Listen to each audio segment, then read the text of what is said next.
laakiin turbataar iyo dhagax iyo caano iyo caws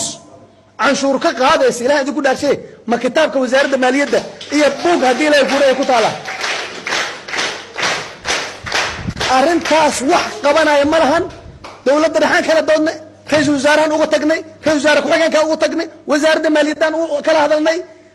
wax ka qabahaya ma lahan kursigeena kaliya aan ka fikirna bulshadiina ay ceejisnaato oo canshuurtii iyo cawskii iyo dhagaxii yacni doono wasaarad maaliyad laga qaado waa doqonnimo waana dib u socod waana haddii ilaahay kuuray jaahilnimo ma aqbali karno bulshadan maamul la doorta ha gaarto hay-adihii adduunkiyaa kuu soo hara world banki xamaraa dhisaa hoy haddaa uta wuxuu ku leey wasaaradda maaliyadda howlaha guud ma kula socotaa waa kana ii kar wax kasta haddaa dhammayn waxaa la wasiiraa loo fadhiyaa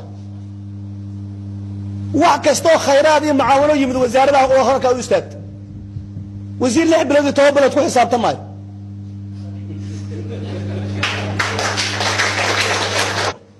waxaas markaan dadkan iyo dalkan ma lagu hormari karo